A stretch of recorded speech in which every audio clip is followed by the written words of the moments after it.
Germany, a nation that stands at the crossroads of Europe, both geographically and historically, and has been quietly influenced by its super-rich families whose reach extends far beyond its borders. Renowned for its monumental cultural achievements, Germany has birthed movements that have reshaped art, science, and philosophy across the globe. Yet, it is also a land marked by controversial chapters in its history which have shaped its path and psyche profoundly, and these complexities have driven the uber-wealthy descendants of the former Holy Roman Empire to maintain a level of privacy that is rare among the world's elite. Today, we explore how these formidable families have crafted a modern empire hidden in plain sight, with deep roots in an era of immense power and intricate politics, and their sagas weaving through the dual narratives of incredible achievement and historical controversy. I want you to imagine that a wealthy family member has recently passed and gifted you with the keys and title to their favorite luxury automobile that they always kept in mint condition, a classic BMW Roadster. As you glide through the streets, the engine purring with every turn, you revel in the precise engineering and sleek contours that define this iconic automotive masterpiece. Yet, beneath the polished exterior and sumptuous leather, there lurks a backstory as dark and endless as the city it cruises. You see, this paragon of German engineering comes with an inheritance less spoken of, a secretive and complex legacy woven into its very chassis, helmed by one of Germany's richest and most enigmatic families, the Quandts. In today's episode, we share their enigmatic story, this multi-billion-dollar old money family that controls BMW, who also own a secret history of murky origins and controversial fortunes quietly amassed during World War II, as we describe. The German old money family that doesn't want you to know how they got rich, the Quandt dynasty.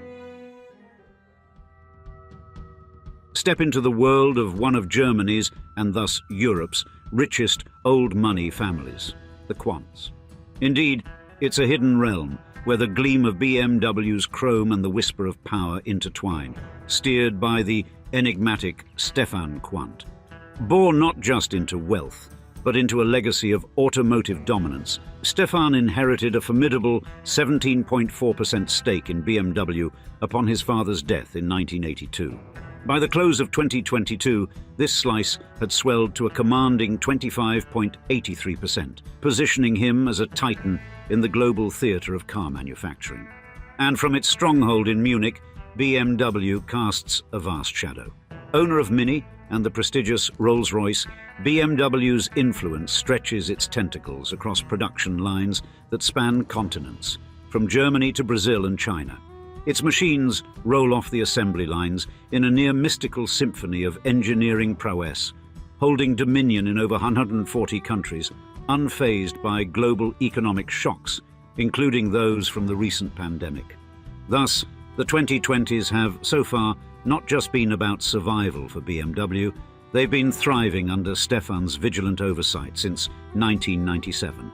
In 2023, the company boasted record-breaking operating results in its automotive segment, and the US markets felt the full weight of BMW's presence, with both BMW and Mini clenching top positions on sales charts.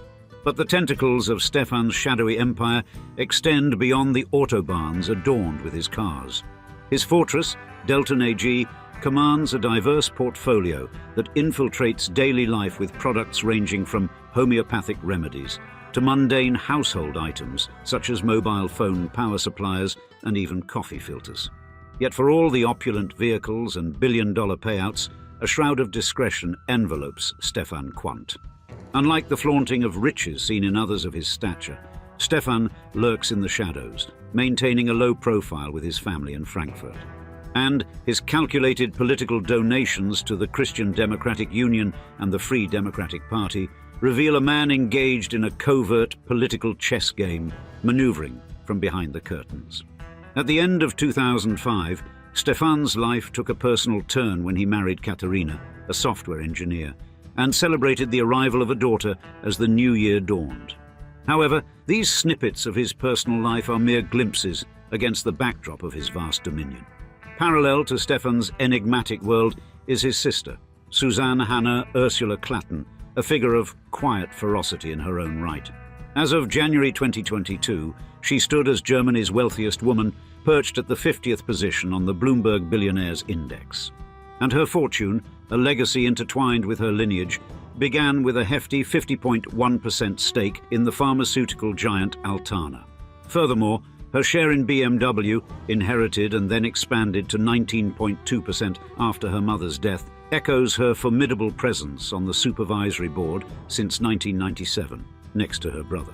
Her personal journey began under the mechanical hum of BMW's floors in Regensburg, where she met her future husband, Jan Klatten.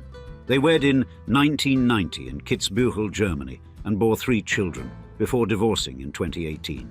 And as much as she shapes industries, Suzanne also molds politics, being a significant benefactor to the Christian Democratic Union, ensuring that her influence resonates far beyond the boardrooms and into the corridors of power. But just as the Quandt dynasty has seemed unassailable in their multi-billion-dollar opulence, in the last decade, a sudden shift in the winds has come with the release of a damning documentary. This revelation promised to cast a stark light on a murky chapter long buried in their history, linked to the grim theatrics of World War II.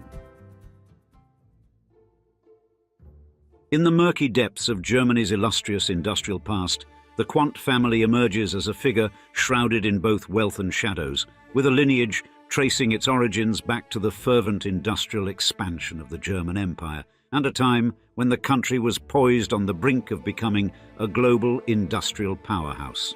The saga begins with Günther Quandt, whose birth on the 28th of July 1881 in the small eastern town of Pritzwalk, province of Brandenburg, marked the true inception of the dynasty. You see, his father, Emil Quandt, was a formidable textile magnate who not only transformed local businesses, but also laid the groundwork for the family's vast empire. For the late 19th century was a period of explosive economic and industrial growth in Germany. Following its unification in 1871, the country had undergone a dramatic transformation, burgeoning into a formidable industrial and cultural force. Therefore, the era was characterized by significant advancements in technology and a robust national identity, all of which played into the hands of enterprising individuals like the Quandts. As Günther Quandt came of age, he, like his father, entered the textile industry, taking the reins of the family business in 1900. But the Quandt family's fortune truly began in the days of the German Kaisers, during the foggy days of World War I. See, the German Reich needed uniforms for its soldiers, and the Quandts supplied them during the Great War, building up a larger fortune that Günther Quandt would use after the war to diversify and acquire a battery manufacturer, among other businesses. Meanwhile, the foundation of Bayerische Motorenwerke AG, more commonly known as BMW, or Bavarian Motor Works, in 1916, initially as an aircraft engine manufacturer, would soon provide another pivotal opportunity for the Quandts. See, World War I and the subsequent Treaty of Versailles reshaped Germany's industrial landscape by banning aircraft production. BMW, facing an existential threat, pivoted sharply to motorcycle production in 1923 with the introduction of the R32, which featured innovations that would define the brand. But the company's foray into automobile manufacturing began in earnest in 1928 with the acquisition of Fahrzeugfabrik Eisenach, marking the beginning of its transformation into a major player in the automotive industry. However, the darker aspects of the Quandt family's legacy and BMW's are inextricably linked to the tumultuous years of the Nazi regime. Günther Quandt joined the Nazi Party and became a significant financial backer of the Führer.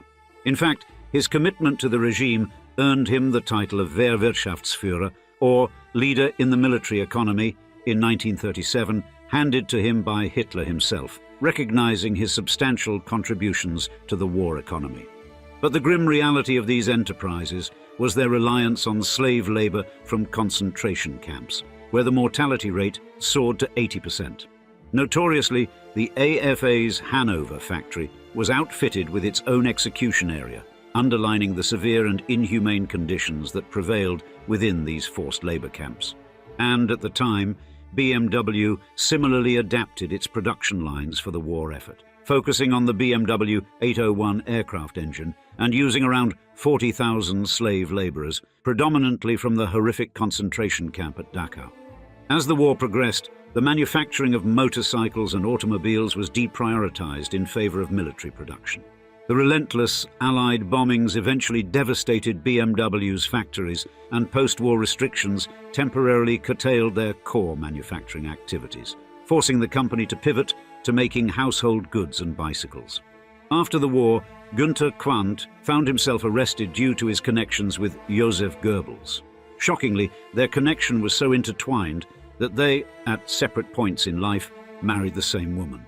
Yet, in 1946, Günther was detained and later shockingly classified as a Mitläufer, or fellow traveller, a term used to describe someone who did not actively engage in Nazi atrocities but nonetheless embraced Nazi ideologies. Surprisingly, he was released without charges in January 1948. Legal perspectives from the time, such as those from Nuremberg prosecutor Benjamin Ferencz, suggest that with the evidence available today, Quandt could have faced severe repercussions, potentially akin to those imposed on the directors of the infamous company IG Farben, who were convicted of war crimes.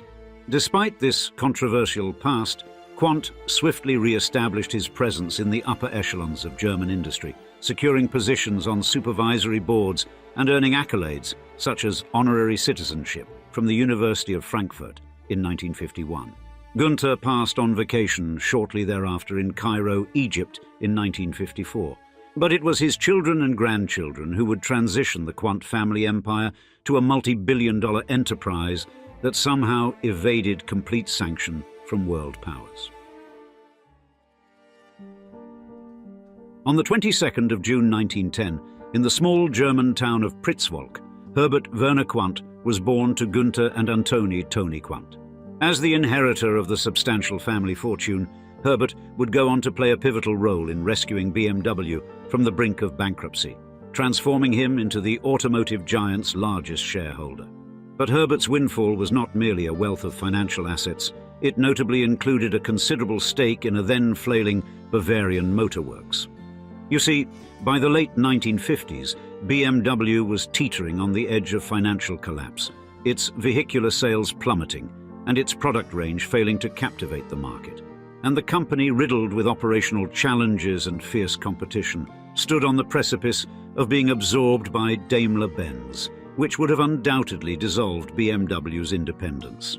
Then, in a moment steeped in corporate drama during 1959, when BMW's board suggested selling out to Daimler-Benz, Herbert Quandt found himself initially inclined to agree. However, spurred by vehement opposition from BMW's own workforce and trade unions, he took a dramatic turn. Contrary to the advice of his financial advisors, in a move that could have been featured on some kind of period piece German version of HBO's Succession, Quandt escalated his stake in BMW to a controlling 50%. This risky endeavor involved a significant chunk of his personal fortune, but ultimately catalyzed a profound turnaround for BMW. Specifically, Quandt's gamble was largely driven by his belief in the promise of BMW's then upcoming New Class series, especially the BMW 1500 model, launched in 1962. These cars, which were fundamentally different from BMW's previous models, aimed to capture a novel market niche, the premium production saloon. Striking a balance between the everyday and the extravagant, the New Class vehicles, with their superior technical features and cutting-edge design, quickly captivated consumers, solidifying BMW's stature in the luxury car market. Through these decisive moves, Herbert Quandt not only salvaged BMW from impending insolvency, but also set the foundation for its ascent into the echelons of global luxury automobile manufacturers. And his personal life, intertwined with his business sagas, further add depth to the family drama. Quandt's first marriage in 1933 to Ursel Münstermann bore a daughter, Sylvia Quandt, in 1937. Following their divorce in 1940, Sylvia, who later embraced a quiet life as an artist in Munich, became a distant figure in relation to the sprawling family empire. Then, in 1950, Quandt's second marriage to jeweler Lieselotte Blobelt unfolded, producing three more heirs, Sonja, now Sonja, Quandt, Sabina, and Sven, with Sven eventually steering the BMW rally team. But this marriage too unraveled by 1959, setting the stage for his next and most decisive romantic relationship. Indeed, it was his third wife, Johanna Brun, who truly sealed the fate of the BMW dynasty. Marrying her in 1960, shortly after Herbert's second divorce, she and their children, Stefan and Suzanne, were poised to inherit the industrial throne, holding the real keys to the BMW kingdom.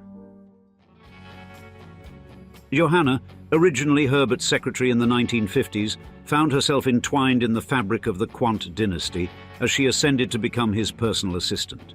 Their professional relationship blossomed into a personal one, culminating in marriage in 1960, shortly after Herbert's second divorce. But this union was more than a personal commitment.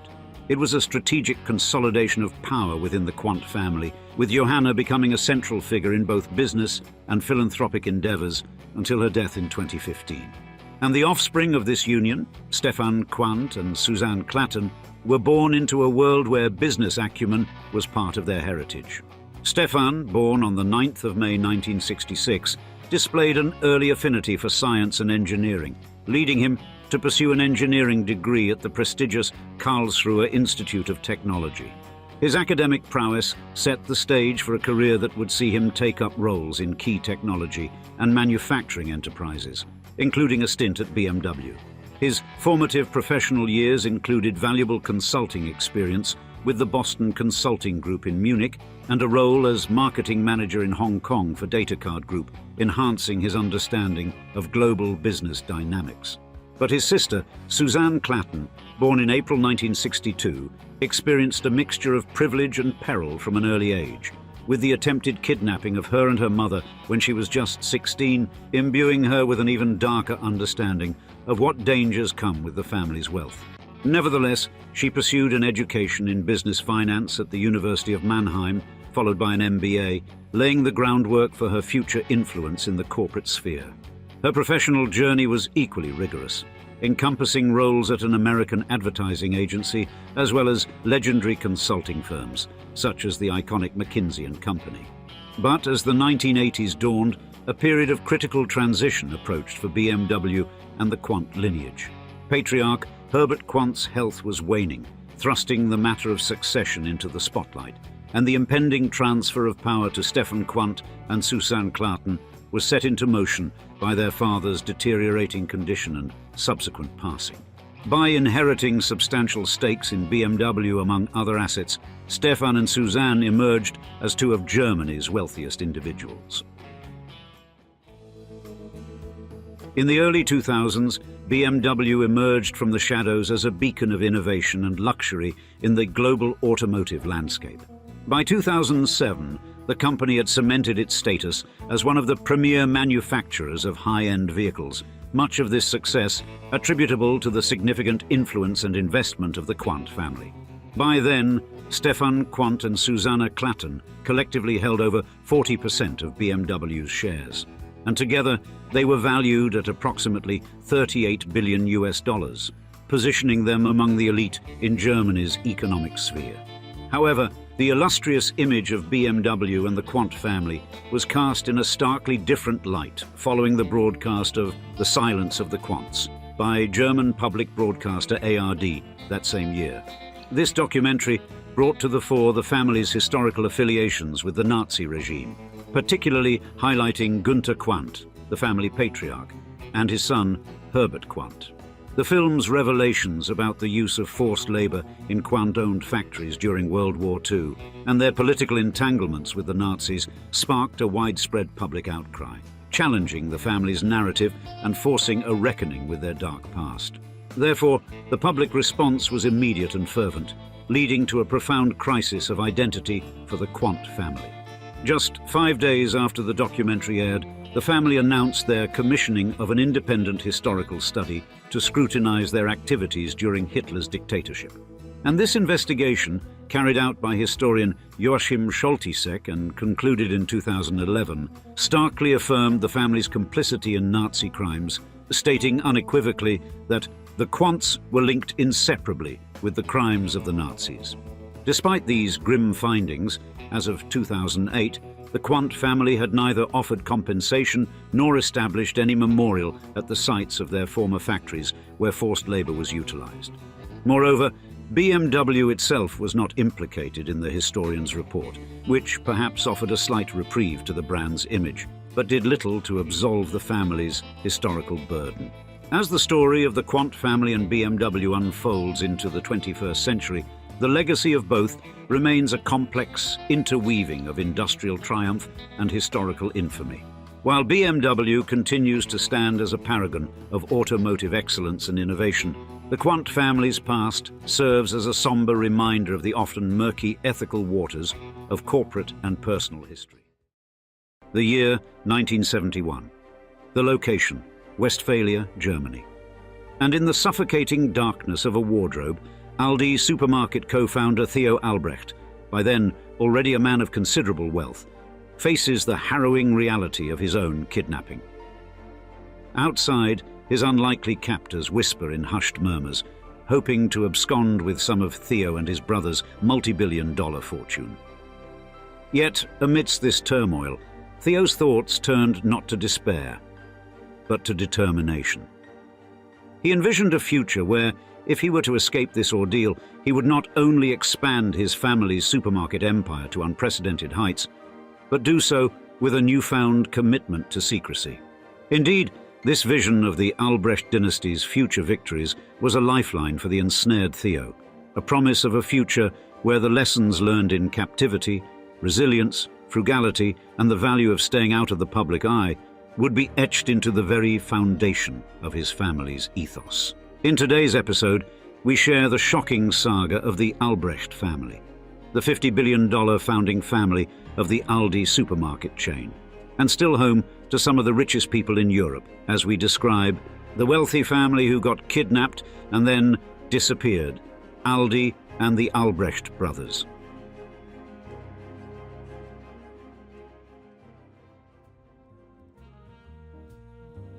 The Albrecht family saga is one part financial fairy tale, one part epic crime thriller, all wrapped up in an old money dynasty bow. Once upon a time, or more accurately, in post-World War II Central Europe, two brothers, Theo and Karl Albrecht, embarked on an aggressive quest to conquer the retail world. And conquer they did, with their treasure trove, the Aldi supermarket chain, making them among the richest people on the planet at the times of their respective demises. First, Theo, the elder, bid adieu to this realm in 2010 with $18.8 billion to his name, while Karl followed into the great beyond in 2014, his coffers brimming with $26 billion in the stash. But what of their heirs, you ask? The current descendants aren't exactly scrimping and saving. The Albrecht lineage still boasts some of the globe's wealthiest individuals to this day. Among them, a matriarch, Beta Heister, who ranks as one of the world's wealthiest women, alongside multiple sons whose bank accounts would make even Midas blush. Yes, it would seem that billions are a family tradition for the Albrechts. And the source of this colossal wealth, Aldi, short for Albrecht Discount, came from humble beginnings as a tiny food store in Essen, Germany, opened by their mother, which the Albrecht brothers transformed into a retail titan. Fast forward to 2024, and Aldi hasn't just survived. It's thriving, flexing its muscles across the global retail market with strategic expansions and an influence that has competitors watching their backs. And Aldi's business model is the epitome of efficiency, boasting cost-effective operations that have enabled ambitious expansions, notably in the UK and the US. This isn't just expansion, it's domination, with plans to sprinkle Aldi stores across landscapes far and wide. And let's not overlook Aldi's real estate empire, particularly in Germany, where they own a staggering number of stores. Investment in real estate is not just an afterthought, but a key pillar of Aldi's growth strategy, blending retail with residential or office spaces in urban areas. For instance, the book value of real estate assets in just one arm of the family's empire, Aldi Süd, alone stands at a jaw-dropping 4.6 billion euros. But there's more to the Albrecht's tale than just Aldi. The Albrecht story takes a flavorful turn with their stewardship of Trader Joe's, a gem in the American retail landscape. This isn't just a grocery store, it's a cultural icon, celebrated for its eclectic mix of products, from cookie butter to two-buck chuck. And Trader Joe's has cultivated a fervent fan base, drawn not just to its products, but to its whole shopping experience, which feels more like treasure hunting than grocery shopping. Yet, despite their well-known fondness for frugality, the Albrecht brothers had their indulgences. Karl's penchant for vintage cars, for example, reveals a layer of complexity behind the austere facade. With over 100 million euros spent on classics like a 1939 Mercedes Roadster and a 1960s Ferrari, this collection was a luxurious detour from their otherwise cost-conscious ethos. And the legacy of the Albrecht Empire is securely in the hands of their descendants. Yet, despite their enormous wealth, the Albrecht scions continue to maintain a veil of privacy and a commitment to the frugality and efficiency that built their empire. But this penchant for privacy wasn't just a personal quirk, but a necessity, especially after Theo's kidnapping in 1971. This harrowing episode likely cemented the family's retreat from the public eye, choosing to live shrouded in secrecy. Yet, before we get to the juicy goss on exactly how these mega multi-billionaires got snapped up for a ransom, we have to explain how a simple supermarket got its start, turning a humble German family into some of Europe's richest individuals.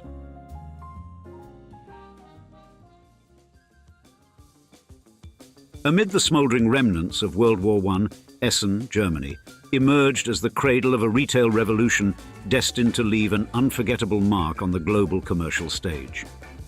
Here, in this humble setting, Karl and Theo Albrecht, sons of a miner turned baker's assistant and a pioneering grocer, embarked on a journey that would redefine the food sector forever.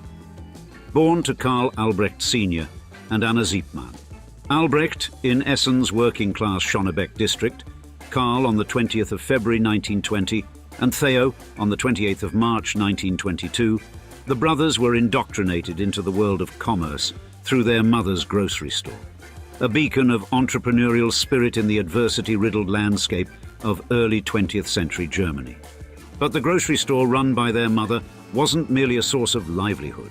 It was a classroom where Karl and Theo learned the rudiments of commerce and customer service.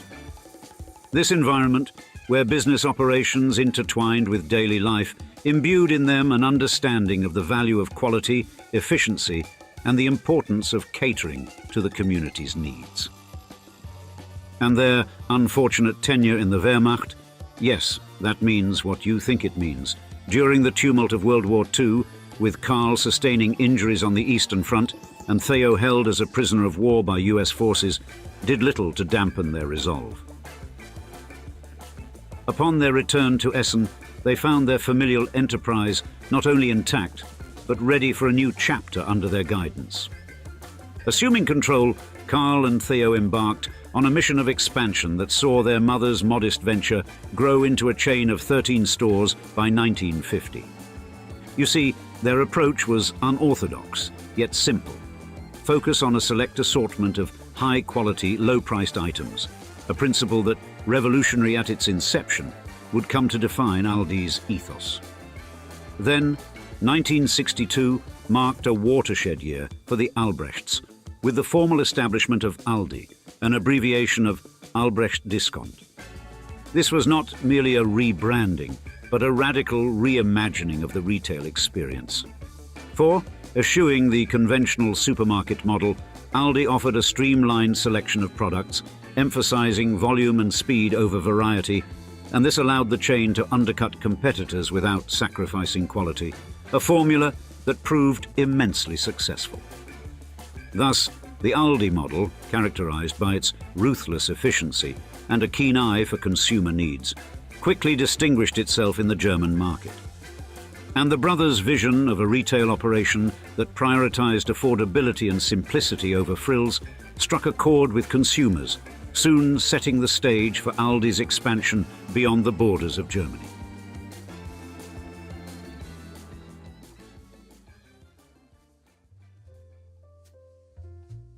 In the early 1960s, a notable evolution began to reshape the retail sector, primarily driven by the visionary efforts of Karl and Theo Albrecht. This era emerged as a critical juncture in the company's development, marked by swift expansion and the adoption of a retail ideology that promised to alter the grocery shopping landscape for consumers across the globe. And a cornerstone of this retail philosophy was its streamlined product range.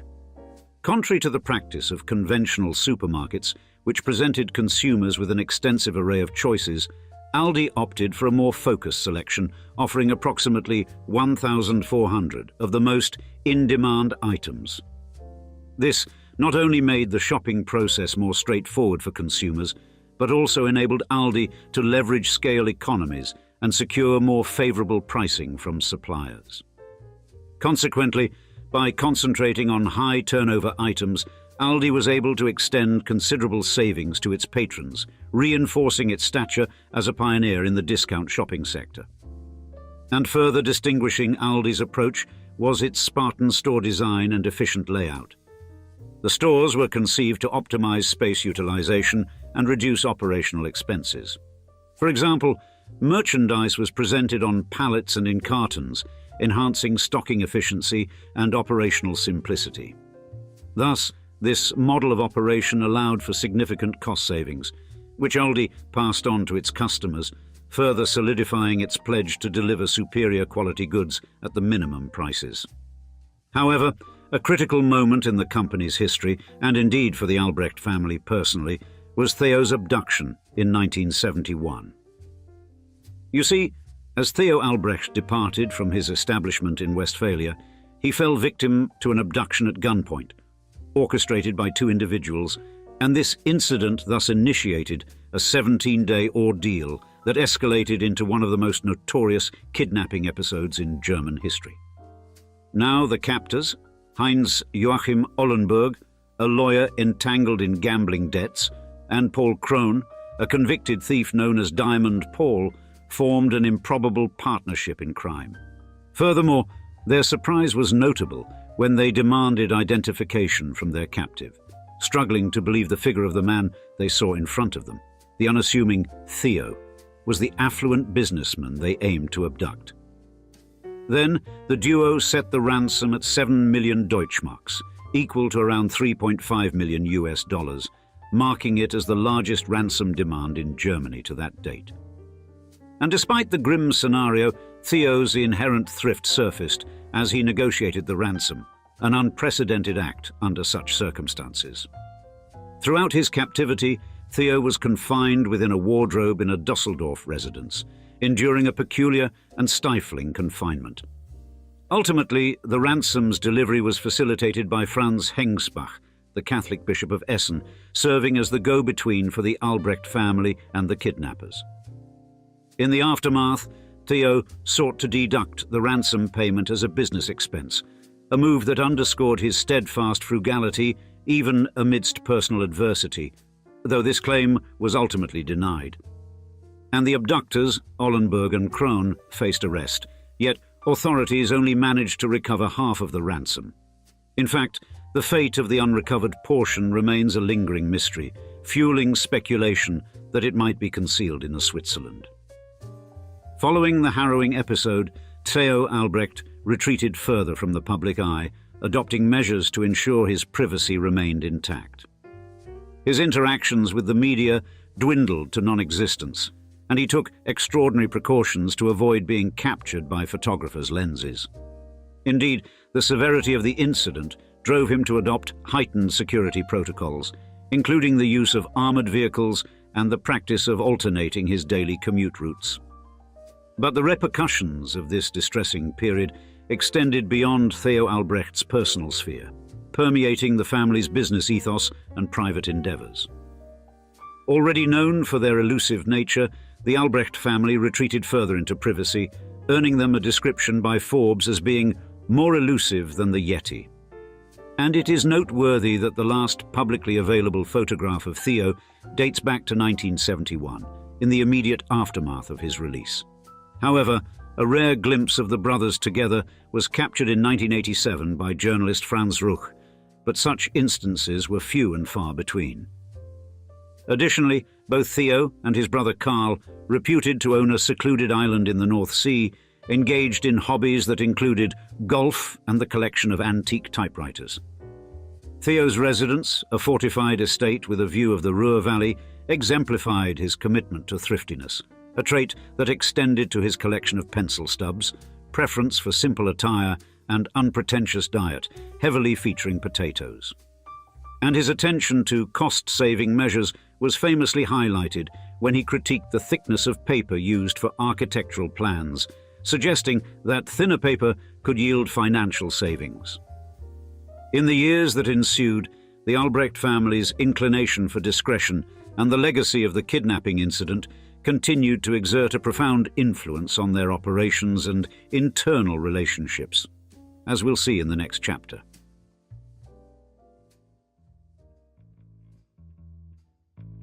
During the latter half of the 20th century, particularly Aldi embarked on an ambitious journey that would eventually position it as a dominant force in the global retail market. The Albrecht brothers embraced a methodical approach to international expansion, blending caution with precise calculation by pinpointing markets ripe for growth, with a particular focus on regions where the competitive climate was favorable for a discount retailer making its debut. And Europe proved fertile ground, with Aldi opening its doors in countries closely connected to its German roots, such as Belgium, the Netherlands, and Denmark.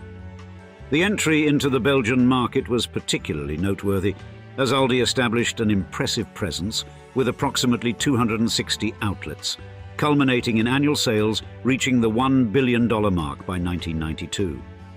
But this pattern of growth was not unique to Belgium. In both the Netherlands and Denmark, Aldi successfully introduced its retail model, securing a significant share of the grocery market. Naturally, the ambition of the Albrecht brothers stretched beyond European frontiers, casting a gaze towards the United States. Yet, despite the promising prospects, the US market was fraught with challenges, from its vast geographical and demographic diversity to a fiercely competitive retail sector. Nevertheless, in 1976, Aldi took its first step on American soil, inaugurating its inaugural store in Iowa. Despite the obstacles, Aldi's promise of delivering high-quality products at unbeatable prices struck a chord with the American populace, particularly during times of economic uncertainty.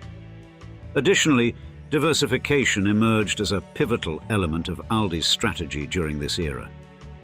You see, in the wake of Theo Albrecht's kidnapping, the brothers became increasingly reclusive and security-minded.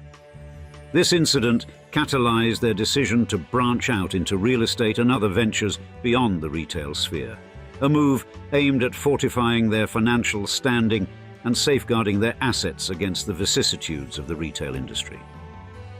As the new millennium approached, the Albrecht brothers began to contemplate their legacy and the future of the Aldi empire. Soon, a generational handover unfolded amidst a backdrop of familial discord and contentious legal entanglements, notably within the Aldi Nord division. These internal frictions revolved around inheritance disputes and governance issues, threatening the cohesive control of the business empire.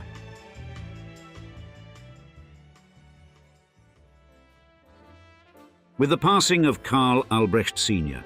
in 2014, a significant shift occurred within the Aldi conglomerate, heralding a new era under the guidance of Karl Albrecht Jr. and daughter Beate Heister. And this transition underscored a pivotal moment for the retail giant, positioning it to navigate the swiftly evolving commercial landscape with renewed vision and vigor. By mid-2021, Karl Jr. had cemented his status as a luminary in the global business arena, boasting a net worth of $14.3 billion, thus ranking him among the world's elite wealth holders. His involvement across various facets of Aldi Süd's operations, coupled with his penchant for the arts and music, showcases a blend of business acumen and personal passion. Meanwhile, Beate Heister, alongside her immediate family, has taken a proactive role in steering Aldi Süd, her fortune of 41.3 billion reflecting her prominence in the industry and her pivotal role in sustaining the company's market dominance. Under their stewardship, Aldi has not merely adhered to its core ethos of simplicity and affordability, but has also adapted to the nuances of the modern retail environment, demonstrating agility and foresight. And their strategy for Aldi's continued growth and relevance has been characterized by a harmonious blend of traditional and contemporary tactics. The company's aggressive expansion into new markets, coupled with a concerted push into digital commerce, reflects a holistic approach to growth that ensures Aldi remains a key player in the retail sector. Parallel to the endeavors of Carl Jr. and Beate Heister, first cousin Theo Albrecht Jr. continues to uphold the family's legacy through his management of Aldi Nord and Trader Joe's. With a personal fortune estimated at 20.6 billion as of mid-2021, Theo Jr.'s stewardship of Trader Joe's, in particular, highlights a successful model of cultural adaptation and retail innovation in the US market. Trader Joe's has carved out a unique niche for itself, epitomizing the fusion of quality, value, and distinctiveness that appeals to a broad segment of American consumers. And the late Bertold Albrecht, as Theo Jr.'s sibling, also partook in the mammoth family inheritance, commanding a net worth estimated at $17.8 billion at his passing. Furthermore, his tenure significantly influenced Aldi Nord's trajectory, particularly in the US market through Trader Joe's. Nonetheless, his death ignited a familial dispute over the inheritance, subsequently resolved by restructuring the corporate framework. Now, the Albrecht lineage's fortune is inextricably linked to Aldi's prosperity, a chain now sprawling across the globe with thousands of outlets.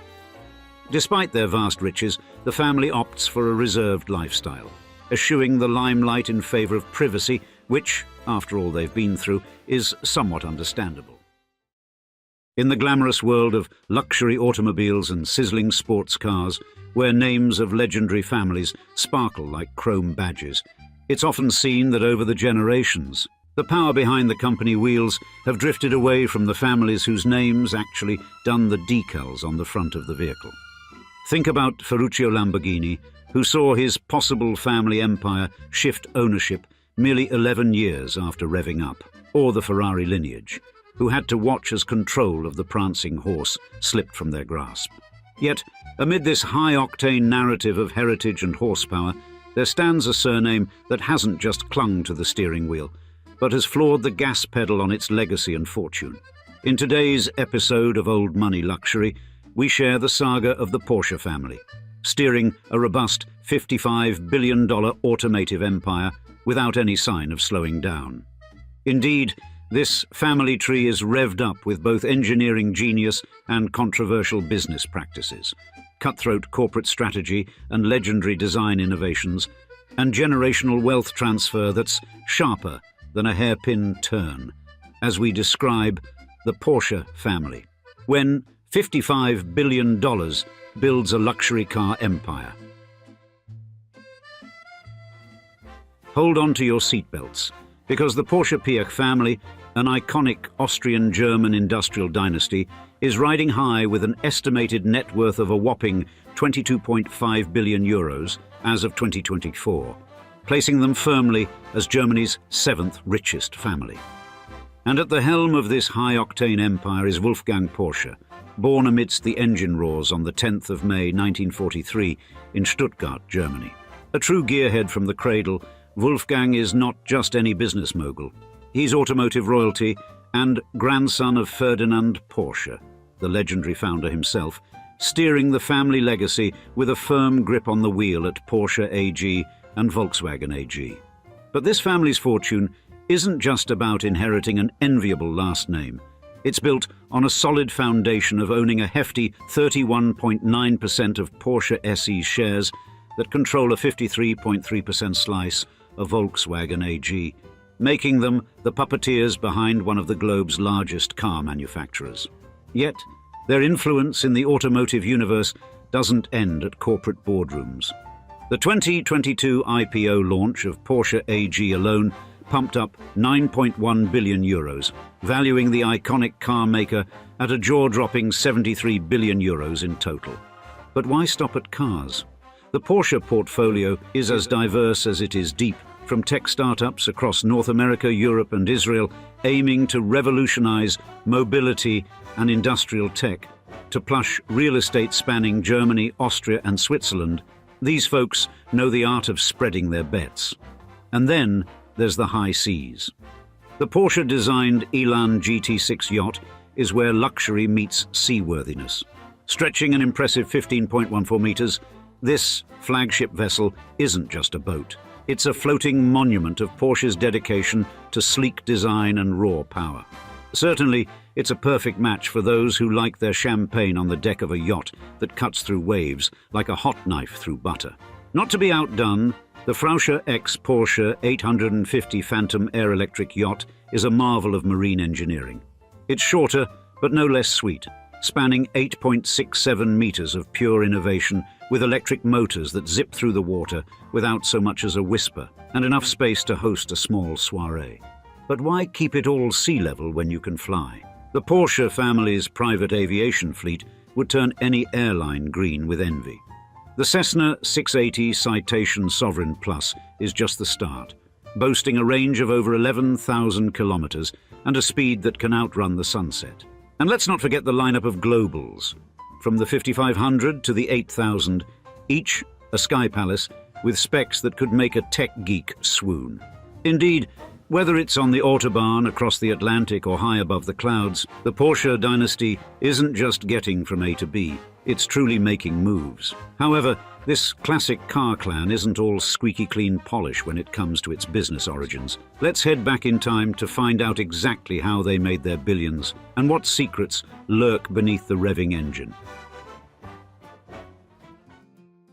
The Porsche family name, with its roots deeply embedded in the fertile cultural soil of ancient Europe, offers a vivid panorama of history and heritage. You see, Porsche emerges from the Turkic word bogaris, a name that translates to wolf or snow leopard, creatures renowned for their cunning and resilience, and certainly a symbolic representation of a family lineage as fierce and adaptable as the animals it evokes. Furthermore, the name Bogoris, from which Porsche comes from, parallels the Slavic name Boris, underscoring a shared reverence for the wolf and snow leopard across cultures.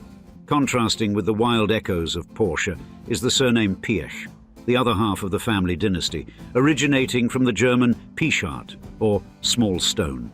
Likely commemorating an ancestor known for their steadfast presence in stony, unforgiving terrains, this name too has travelled and transformed, appearing across Europe in various incarnations like Pichuta, Picha and Pichuki, and even crossing linguistic borders to emerge as peace in English or as a charming first name. Amidst this swirling blend of backgrounds stands the first family patriarch, Ferdinand Porsche, born in 1875 in what is now Vratislavice nad Nisou in Czechia. The son of Anna and Anton Porsche, Ferdinand was a child with an insatiable curiosity for technology, kindled by his father's mastery in panel beating. And this early fascination would fuel his future, steering him towards creating some of the most iconic automobiles in history. Furthermore, his curiosity in electricity was particularly strong, and by the age of 13, Porsche was already installing electric doorbells, and by 16, he ventured into electrical lighting. Then, at age 18, he secured a position with Vienna's Bella Egger & Co., a role that not only honed his engineering skills, but also allowed him to take university classes, enhancing his understanding of electric drivetrains. At Bella Egger & Co., Porsche quickly ascended to head of testing, and his innovative work there soon earned him the Pötting Prize in 1905, recognizing him as Austria's top automotive engineer, yes, in the entire country. His growing renown consequently drew the attention of Austro-Daimler, where he became the technical director in 1906, significantly influencing the company's automobile range. You see, among Porsche's earliest ventures into automotive design was the 1898 electric car, the Lohner Porsche. which featured innovative wheel hub motors. Displayed at the 1900 Paris World Fair, even back then it was a precursor to modern electric vehicles, but Porsche didn't stop with electric innovation. He also explored hybrid technologies. His Semper Vivus combined battery power with a gasoline engine, pioneering the serial hybrid drive, a system allowing extended electric operation before switching to the combustion engine. Throughout his career, Porsche remained at the forefront of integrating electric and gasoline power, crafting designs that were both revolutionary and practical. However, it was his creation of the Volkswagen Beetle that would arguably be his greatest and most controversial legacy to the world. Before Ferdinand Porsche laid the foundations for the iconic Porsche car company, his engineering genius was already reshaping the automotive landscape. At Austro-Daimler, where he was chief designer from 1906 to 1923, Porsche's creative spirit and technical expertise came to the forefront, for it was here that he designed the Austro-Daimler Sascha, a lithe, four-cylinder racing car. Despite its modest 1.1-litre engine, the Sascha excelled in the grueling Targa Florio race in Sicily, showcasing Porsche's knack for engineering vehicles that punched above their weight. Further demonstrating his versatility, Porsche developed the Marja, a robust 30-horsepower model named in honor of Mercedes Jelinek's sister, André Marja Jelinek. And his efforts continued to bear fruit on the racetrack, with an impressive tally of 43 victories in 53 races for his 1922 design. Additionally, Porsche's tenure at Austro-Daimler wasn't just marked by racing success, he profoundly influenced the company's broader model range. His significant contributions earned him the position of managing director by 1916, along with an honorary doctorate from the Vienna University of Technology the same year. Then, in 1923, Porsche's career took a new direction as he joined Daimler Motorengesellschaft in Stuttgart, assuming roles as technical director and board member. There, he engineered several victorious race cars, including the formidable Mercedes-Benz SSK, a stalwart of 1920s motor racing. However, his proposal for a compact, efficient Mercedes-Benz car met resistance from the company's board, precipitating his move in 1929 to Steyr Automobile. His time there was cut short by the economic strains of the Great Depression, leading to his firing. Undeterred, Porsche's innovative spirit thrived as he founded his own company that would become the Porsche we know today in 1931, along with Dr. Anton Piëch, his son-in-law, and racing driver Adolf Rosenberger. Porsche's design genius was further highlighted in the 1930s with the inception of the Volkswagen Beetle, although this project is marred by its controversial origins. In 1937, Porsche joined the Nazi Party and later became an SS officer. His deep involvement with these organizations provided him significant advantages in his field, but also permanently linked his name to the Nazi regime. As an SS Oberführer, Porsche had direct access to top-level resources and support, leveraging his party connections for security and operations within his company.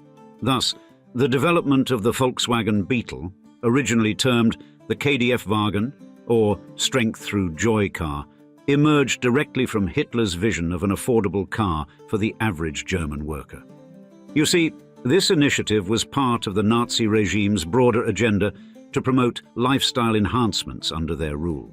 Therefore, Ferdinand Porsche was instrumental in turning Hitler's idea into reality, receiving a commission in 1934 to design what would later become one of the most iconic cars in history. The Beetle's design drew on existing ideas from various sources, including the work of Tatra and Hans Ledwinka and Joseph Ganz.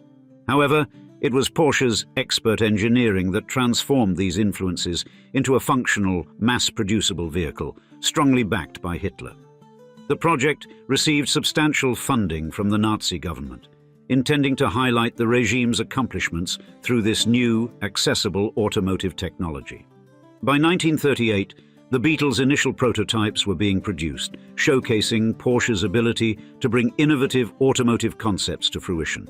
Yet, through it all, post-World War II, the Volkswagen Beetle transcended its Nazi-era origins, becoming a global symbol of economical and reliable transportation. It played a pivotal role in post-war Germany's economic resurgence and captured the hearts of millions worldwide, eventually embodying the freedom and spirit of the 1960s counterculture movements in the United States, in an ironic twist of symbolism. Indeed, its unique design and mechanical reliability elevated it to a cult status, marking it as a vehicle that not only survived but thrived beyond its initial political and ideological associations. And yet, for everybody younger than the boomer generation, Porsche as a company, and thus the family itself, is more connected to luxury cars and racing vehicles. In order to find out how the Porsche dynasty built that connection, let's flip to the next chapter. Anton Piëch, born into an intellectually rigorous Viennese lawyer's household on the 21st of September 1894, was destined to intertwine his fate with that of the burgeoning Porsche dynasty. Growing up under the tutelage of his father, Anton Paul Piëch, young Anton was deeply influenced by a world of legal discourse, thus building a foundation for the child that would not only shape his career, but also prove pivotal in the destiny of the Porsche-Piëch family. Consequently, inheriting his father's affinity for law, Anton pursued his legal studies at the University of Vienna, culminating in a doctorate of jurisprudence in 1922. His early career as a lawyer in Vienna was marked by high-profile cases and significant challenges that swiftly elevated his status within Austrian legal circles. And among his clientele were several Austrian Nazis, a controversial aspect that mirrors the shadowy historical ties of many German automotive companies, including BMW and the aforementioned Volkswagen. However, it was Anton's legal representation of Ferdinand Porsche that marked a defining moment in his career and the Porsche company's history. In the late 1920s, Ferdinand Porsche, then a celebrated technical director at Daimler-Benz, found himself embroiled in a contentious departure from the company. Intent on establishing his own engineering firm, Porsche faced a legal battle over his contract's non-compete clauses, an obstacle that threatened his future ambitions. Furthermore, Anton Piëch's engagement in this critical litigation went beyond professional duty. It was a crucial intersection of personal and professional realms that would cement his place within the Porsche legacy. Anton's adept handling of the case against Daimler-Benz not only highlighted his legal prowess, but also facilitated Ferdinand Porsche's ability to found his own company, what we now know as Porsche itself. But the victory in this litigation not only elevated Anton Piëch's reputation as a formidable lawyer, it also marked the commencement of his deeper integration into the Porsche family. By marrying Louise Porsche in 1928, Anton solidified his bonds both personally and professionally with the Porsche lineage. And this union was a strategic alliance that intertwined their destinies. With the establishment of Porsche GmbH in Stuttgart in 1931, Anton Piëch's role evolved to encompass both legal counsel and strategic investor, holding a 10% share of the new company. His legal acumen and strategic insights were thus instrumental during the company's nascent challenges, safeguarding its operations and guiding its evolution in a rapidly changing industry. And by 1937, Piëch's influence within the company had notably increased. He played a central role in the formation of Porsche KG, a limited partnership created to enhance the firm's operational scope. Yet, as World War II unfolded, Anton Piëch faced heightened responsibilities and challenges. For example, in 1941, he assumed the role of plant manager at the Volkswagen Werk plant in Wolfsburg, Germany, a facility integral to the Nazi war effort, tasked with producing Volkswagen vehicles. Under Piëch's oversight, the plant underwent significant expansion to also manufacture wartime materials, including the V-1 flying bomb. Additionally, Piëch's tenure at Volkswagen Werk is marked by the controversial use of forced labor. To meet the immense labor demands of the expanded operations, the plant employed a vast number of forced laborers from occupied territories. These individuals, including prisoners of war and civilians from various European countries, endured brutal working conditions, excessive hours, insufficient nutrition, and severe discipline. Therefore, Piëch's leadership at the plant, despite its perceived necessity according the German leadership at the time, is critically viewed through the lens of historical scrutiny. His management capabilities were evident as he navigated the complex and demanding environment of wartime production. But Anton Piëch's legacy is thus a combination of professional achievements marred by moral dilemmas. And this complex legacy continued to influence the Porsche family's business undertakings long after his sudden death in August 1952. Following his passing, his wife, Louise, assumed directorial duties in Austria, perpetuating the Piëch influence in the family's corporate affairs, while their children would soon grow up to bring the Porsche dynasty to new heights. Amid the backdrop of the Volkswagen saga, two other Porsche family members, Ferdinand Anton Ernst Ferry Porsche and Ferdinand Alexander Butzi Porsche, were carving out their own niches in automotive history, transforming Porsche AG into a symbol of luxury and racing excellence. Specifically, their roles were instrumental in the development of iconic models like the Porsche 911, marking pivotal milestones in the evolution of the auto industry.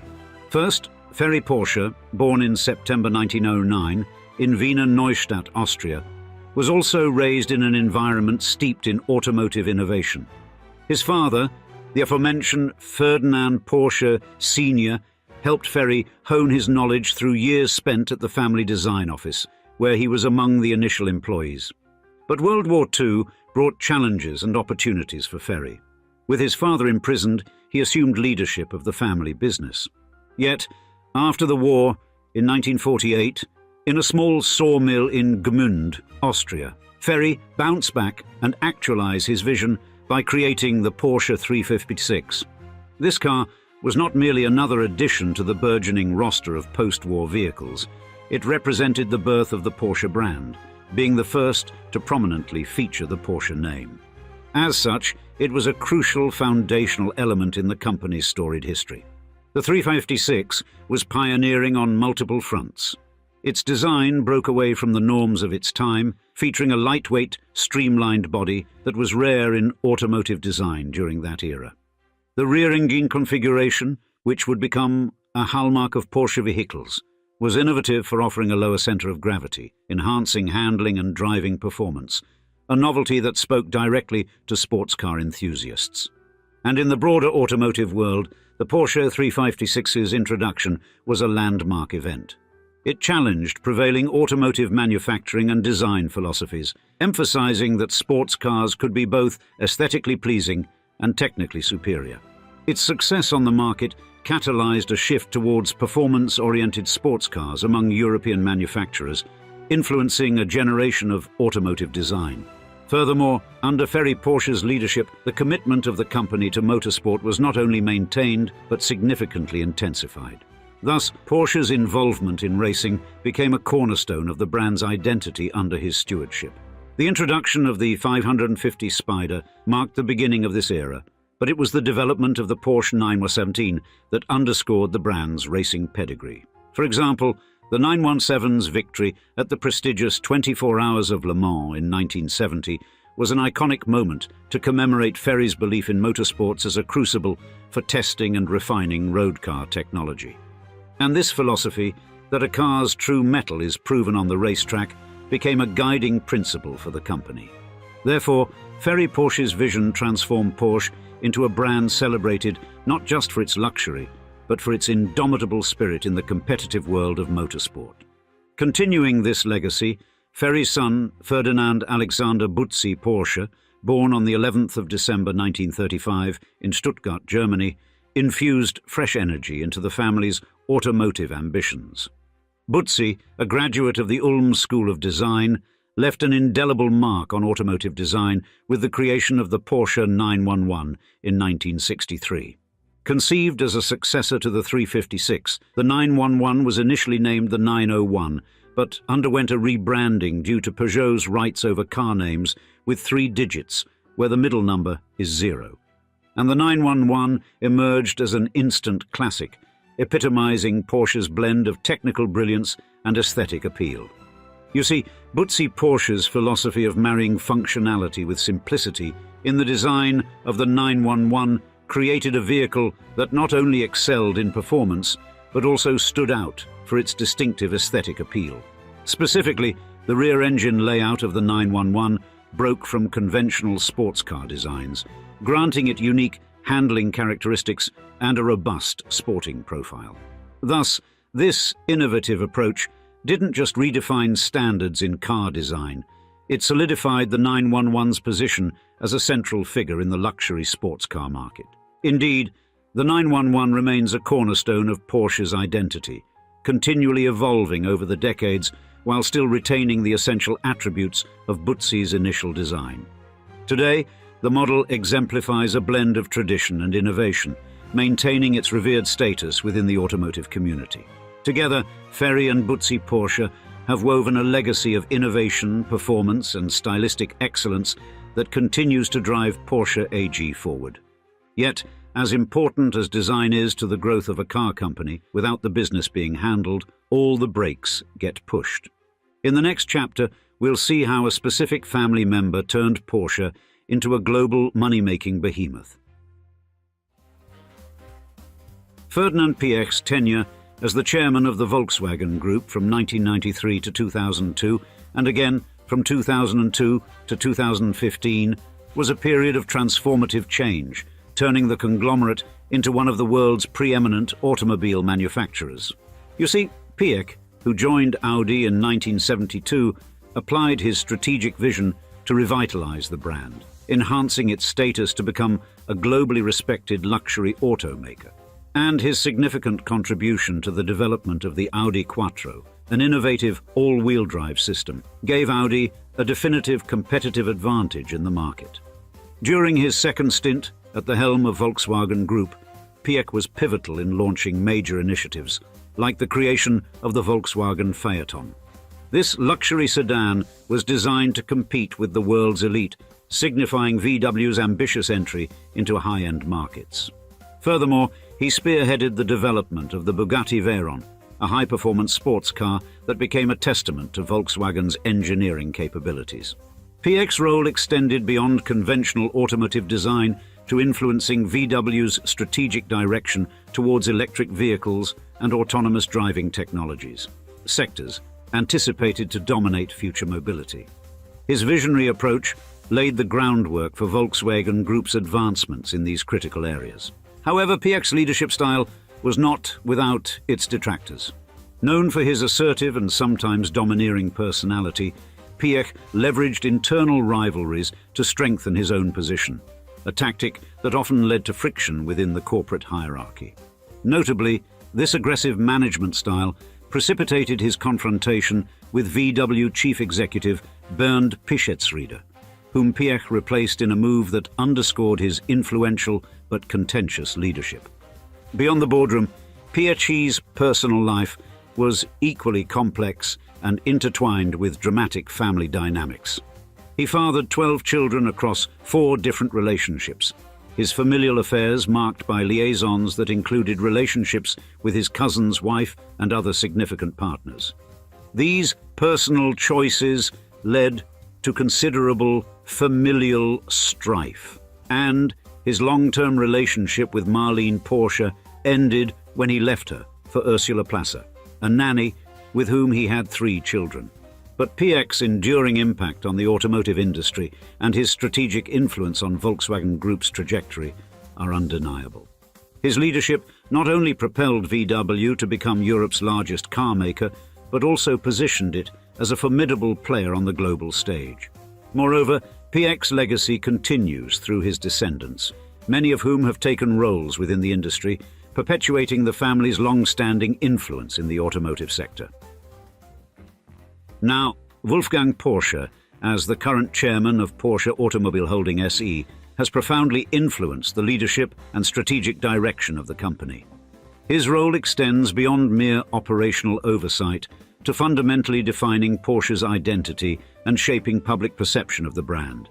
And he has been a key figure in significant decisions, including the strategic reorganization of Porsche AG in 1992, the diversification of its product portfolio, and the pivotal investment in Volkswagen AG in 2005.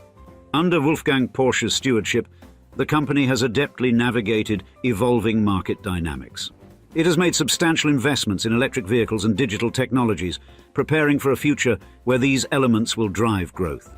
Looking forward, Porsche is gearing up for its most ambitious array of product launches, with a pronounced emphasis on e-mobility and sustainability.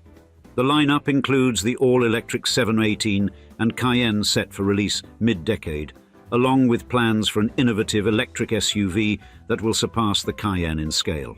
And the company is not just evolving in terms of product offerings, but is also at the forefront of integrating cutting-edge technologies such as cloud computing, artificial intelligence, and big data analytics into its operations.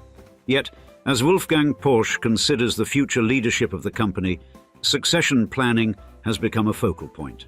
He has hinted at his nephew Ferdinand Oliver Porsche as a likely successor. Born in March 1961, Ferdinand Oliver Porsche is the son of Ferdinand Alexander Porsche and the great-grandson of the company's founder, cementing his deep ties to the brand's foundational values and vision.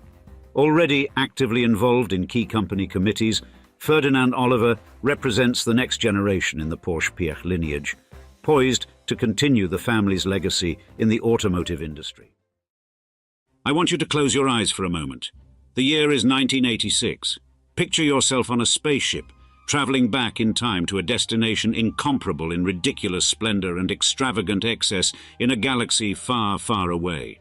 You're making your descent into the heart of Europe, where the illustrious Thurn and Taxis family is gearing up to throw the most outrageous party the continent has ever seen. Your spaceship gently lands on the sprawling grounds of a 500-room Bavarian castle, a fortress of untamed luxury that would make even the most seasoned millionaire gasp.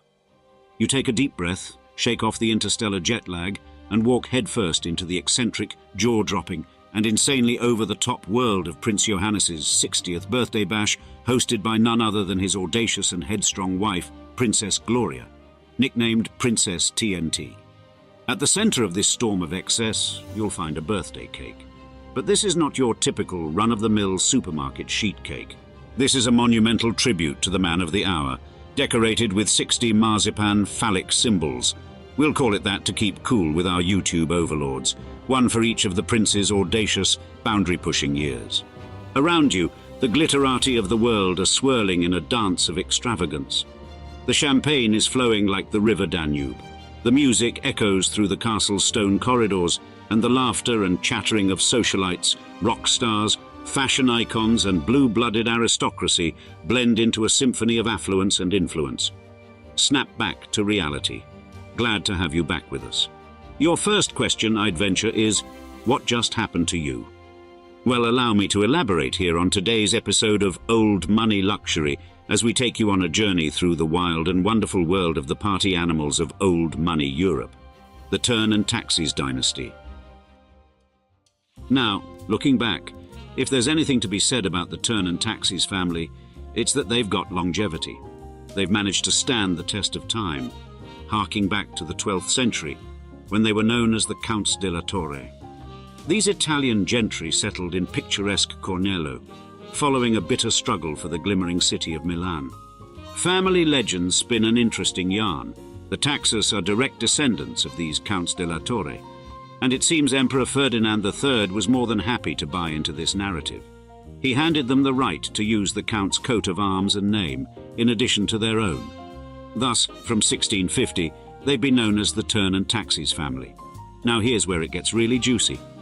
They didn't just sit back and live off their ancient lineage.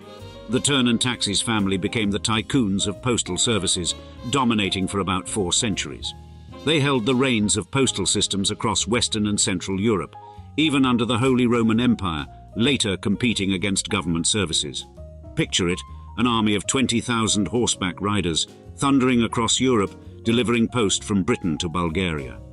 Their wealth and prominence blossomed through this empire of letters and strategic marriages into the loftiest of German families. Then you've got Lamoral von Taxis, Postmaster General of the Imperial Reichspost, courtesy of an appointment in 1615 that made the position a family heirloom. Speed up to the 1980s, and Princess Gloria von Thurn and Taxis was setting the world on fire as a socialite and style icon. After losing her husband, she didn't crumble. she rolled up her sleeves, took over the family estates, and transformed a tottering dynasty into a modern, profitable enterprise. Currently, the Thurn and Taxis banner is carried by Prince Albert XII, a philosopher-businessman who's not averse to burning rubber as a race car driver. What a family indeed. Look here, the Thurn and Taxis lot didn't just happen upon a pile of old money and call it a day. No, they made an absolute fortune from running the postal services of Europe for 4 centuries. And not just in one country, oh no. They had the gall to operate across Western and Central Europe, even under the Holy Roman Empire. Their coffers also fattened through strategic marriages, because why just deliver letters when you can deliver heirs into the noblest of German households? To add to their war chest, the family boasts breweries, more castles than one can count on 2 hands scattered across Germany, and 36,000 hectares of woodland. That's a mind-boggling stretch of forest, one of the largest holdings in Europe. Now, preserving such opulence is no child's play. The Thurn and Taxis family spread their wealth, diversifying their investments and businesses. They've sunk their money into commercial real estate, not just in Germany, but also the US and Canada. On top of that, they've dabbled in real estate management, forestry production, and culture at the family's museums and the academic court library, to be precise. For good measure, they've even got their own investment and advisory companies, like Prinz Karl Thurn and Taxis Management AG, offering an array of services from real estate management to major real estate developments. Today, the family empire is a veritable cornucopia of businesses and investments. Their fingers are in all sorts of pies: property and real estate, forestry, culture, oil, gas, power, financial services, you name it. The 12th Prince, Albert, is at the helm, a businessman, philosopher and race car driver, who's been dubbed the world's youngest billionaire more than once. Not bad for a lineage that started with delivering post, a staggering $1.6 billion net worth. So, to say that the Thurn and Taxis family has mastered the art of maintaining wealth would be a gross understatement. When it came to throwing the bash of the 20th century, Princess Gloria von Thurn und Taxis likely reigned supreme. And who can forget Prince Johannes's aforementioned 60th birthday bash in 1986? An epic event, so spectacular, it's etched into the annals of aristocratic decadence. Held at the family's Grand Schloss St. Emmeram, the Fête du Siècle involved an array of lavish spectacles, a pontifical mass, a gala dinner, a costume ball, and even a leisurely boat trip on the Danube. The world's glitterati descended upon the castle in their droves, eager to revel in the extravagant festivities. Vanity Fair didn't mince words, dubbing the event aristocracy's most flamboyant anachronism since the Bourbons tumbled, a comparison as decadent as the party itself. Yet another spectacle of note was the costume ball hosted by Princess Gloria herself at their colossal Bavarian palace. Reminiscent of the grandeur of the Marie Antoinette era, it played host to an illustrious guest list that included the Maharaja of Baroda. Not content with their Euro-centered exploits, Princess Gloria and Prince Johannes plunged into the New York nightlife, rubbing shoulders with celebrities and living it up till 5 a.m. In a candid interview with W magazine, Princess Gloria offered a poignant reflection on her spoiled brat period, with no hint of remorse for her wild, fun-loving past. According to her, youth is for the curious and adventurous, and every age has its own modus operandi. It's no wonder that the Thurn and Taxis family has a reputation as the party animals of the European aristocracy. They've retained the allure of high society soirees, while challenging conventions and raising the bar for opulence and imagination. Their legendary events have, undeniably, left a permanent and unmistakable imprint on Europe's social scene. Now, the days of wild partying might have dimmed a bit for the Thurn and Taxis family, but they haven't hung up their party hats just yet. No, they've simply fine-tuned their approach, swapped out the relentless hedonism for a more cultured, inclusive vibe. Princess Gloria, the reigning matriarch of merriment, has made it her mission to fling wide the doors of the St. Emmeram Palace to as many guests as possible. And she's not just inviting them over for a cuppa and a chat, she's organizing events that would make even the most culture-starved aristocrat sit up and take notice. The Thurn and Taxis Palace Festival, for instance, has become a must-attend event on Europe's cultural calendar, touted as one of the top 10 festivals in the continent. It's an event that brings together high art, music, and the grandeur of their historic palace. The family isn't just flashing their wealth now, they're showcasing their taste, their appreciation for the finer things in life. But it's not just about the grandiose festivals. The family also hosts smaller, intimate events, like art exhibitions and wine tastings, sharing their refined tastes with a broader audience.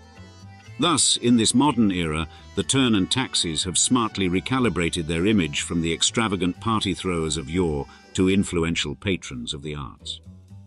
The family has proved that it's possible to adapt to changing times without losing an iota of their aristocratic charm.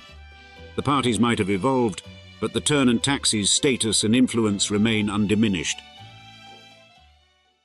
Prince Albert II of Thurn and taxis, a man who's taken on the mantle of his storied lineage with a dash of panache and a sprinkle of modernity. After the death of his father, Prince Johannes, Albert became the head of the family at a tender age.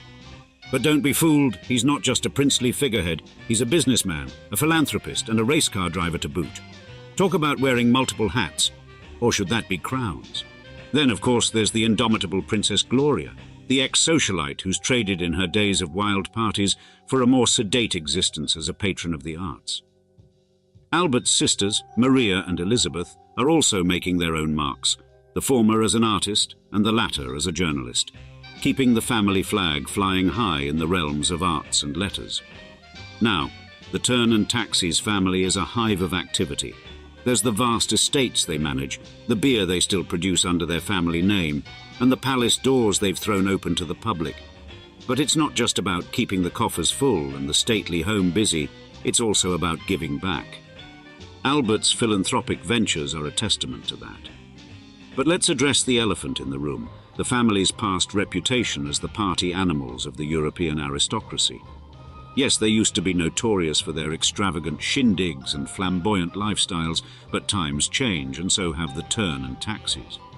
Today, their parties have given way to more cultured events that celebrate art, music, and heritage.